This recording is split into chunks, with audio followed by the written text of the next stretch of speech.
Cavalli della settima corsa sono già raccolti addirittura delle scuderie e attendono la chiamata dell'autostart. Andiamo a vedere il campo dei partenti con il numero 1 Ken plus Mede SM Marcello Di Nicola, con il numero 2 Filo d'Oro Matto Alberto Garruto, col 3 Eclissi BFC Maurizio Cheli, col 4 Figaro Griff Vincenzo Luongo e con il 5 Vaomar Maurizio Visco. A chiudere la prima fila Timoteis Mona con Roberto Vecchione.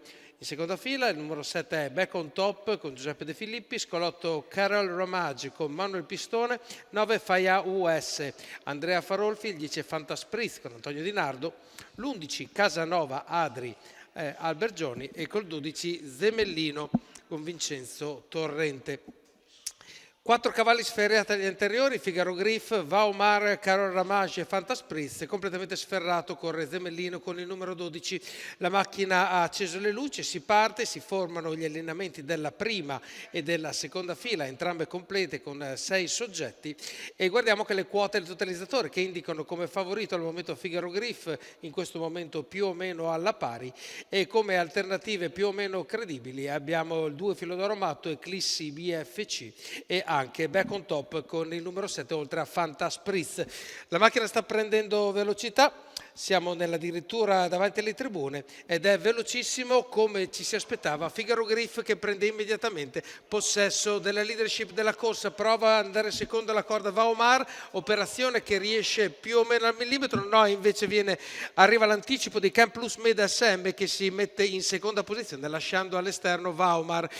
E passano i primi 200 metri con davanti il favorito Figaro Griff, 14,4 per prendere la posizione, segue Can plus SM. Si è creato un po' di maretta nelle retrovie, ma in terza posizione troviamo Back on Top che in questo momento è indeciso se venire a destra e mettersi appunto nella posizione più scomoda all'aria in faccia, invece rimane in terza posizione, anche perché l'andatura di Figaro Griff ovviamente non permette grandi divagazioni.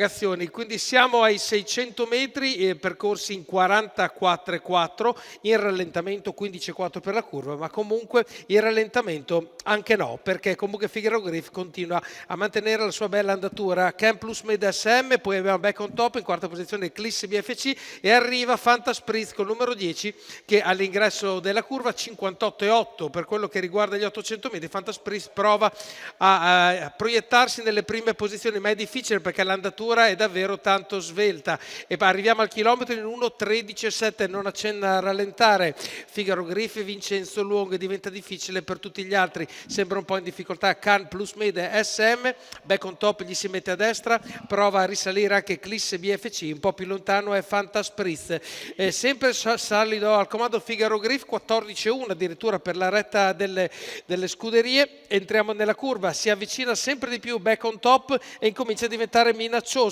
termina la curva, si mette alla destra di quello che è il leader, 14,8 per la curva, è un po' in difficoltà Figaro Griff. Back on Top ci prova, ma Figaro Griff è ancora relativo, Vincenzo Luongo lo tiene sollecito, Back on Top ci prova fino alla fine ma non basta. Al terzo posto abbiamo Maurizio Cheli con Eclissi BFC, al quarto Ken plus Mede SM, al quinto Fantaspritz. Questo è l'ordine ovviamente non ufficiale che andiamo a rivedere. Nonostante il calo, Figaro Griff se la porta a casa resistendo anche agli ultimi metri estremamente interessanti di Back on Top, che però non riesce, o perlomeno sì, a vedere l'andatura, piega la testa, ma comunque è davanti Figaro Griff, secondo Back on Top.